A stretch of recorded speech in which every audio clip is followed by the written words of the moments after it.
Rangers are probably one of the best kept secrets in the Army. They can do special missions in support of national directives that no other unit can do. Ranger Creed is what you live by in Ranger Regiment. That's what you follow. You live the entire creed. Every word in there is important. Nobody wants to have to deal with a mass casualty combat search and rescue where, you're going into a situation where, there's potentially no survivors. But certain people are called to do certain things, and that's what we do. The grim drama has been unfolding at 10,000 feet in the mountains of Afghanistan. We can't report all the facts yet because American lives are still at stake.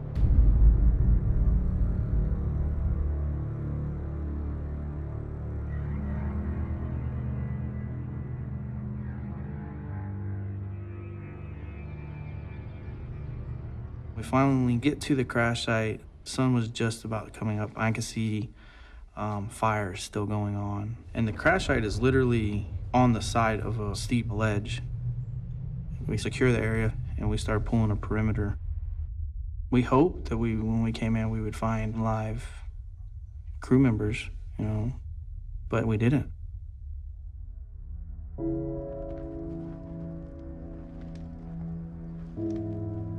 There was nothing left of the helicopter. And this is a Chinook. It's a big helicopter. And the only thing that resembled a helicopter was some rotor blades. There was nothing left.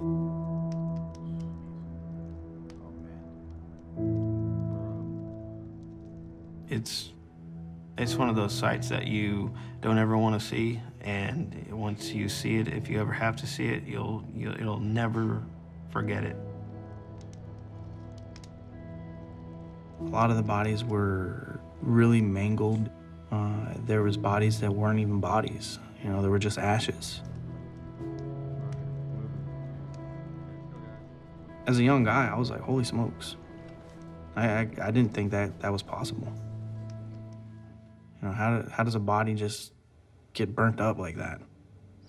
So my platoon was on security. The second platoon was on body recovery. I think it was late in the day when they finally recovered all 16.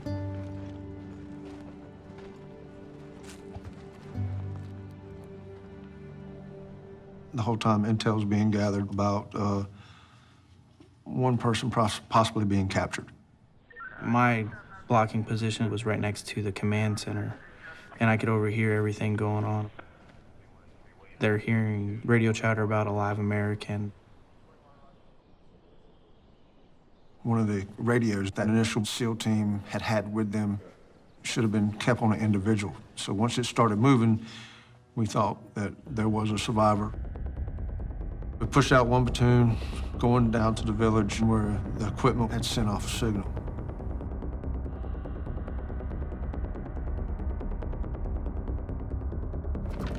The information that's being passed down was that there's an American being hidden, so we start searching the buildings. Get back, get down! We assumed that the village was like any other village, and we just started clearing it as an unknown threat, so we started kicking in doors.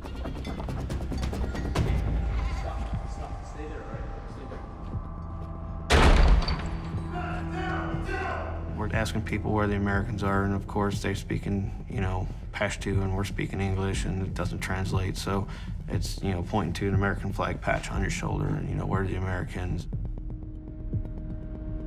We start hearing commotion going on down the mountain. And at this point is when we start seeing a bunch of men pushing another guy, and he's taller than everybody else.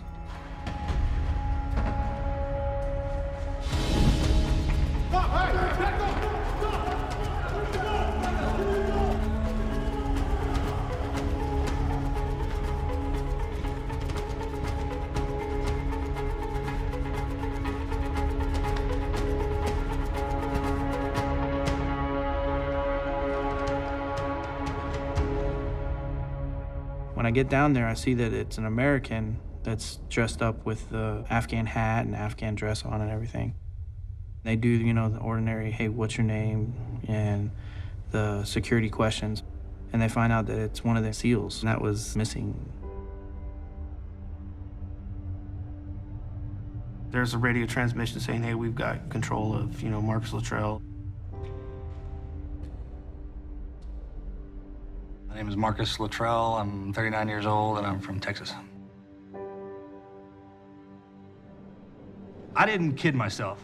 I didn't tell myself that I was gonna make it out of there. But I did tell myself that my boys were coming to get me. If I could hold out, it'd be okay. That's what I did. Just waited, no matter how long it took.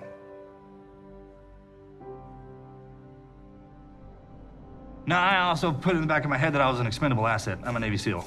I get paid to take risks and die if necessary. That's one of the reasons you join up for the job, because of that line right there. That's how sexy and cool it is. But then when it's really happening, you're like, wait a minute. But make no mistake, if we're ever in trouble, then you call the Rangers and they'll come get our asses out. Because they'll bring everything. I mean, sure, I'm sure there's a lot to it. They love the satisfaction of saying they got to come rescue our asses all the time. That's got to be part of it. Why wouldn't it be?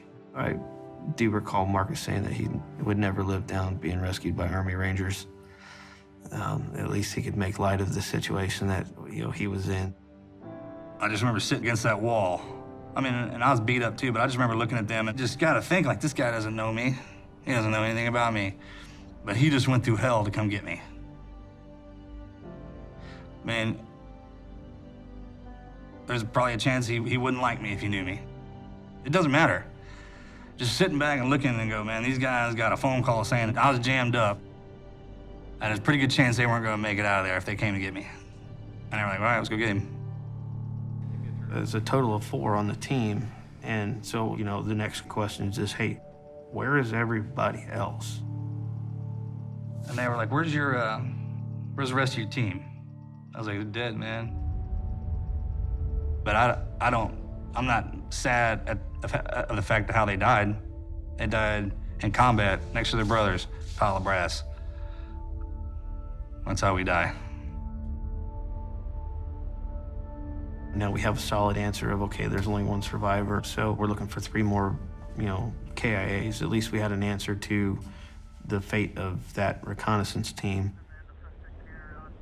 At this point, Brian starts assigning the rest of the guys that were back at the crash site to start doing body recovery, because we know they're dead, but we don't know where they're at.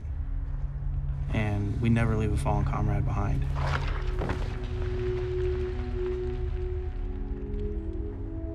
One of our guys slipped into a little wash and had actually stumbled on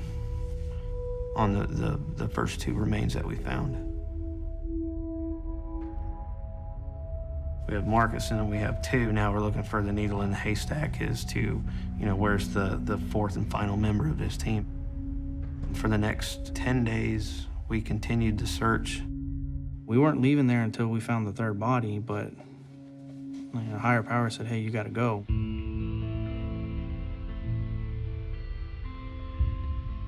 If they had kept telling us to stay, we would have stayed.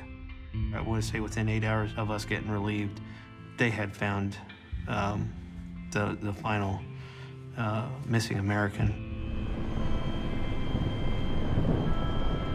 Rangers did what they were asked to do. They completed the mission.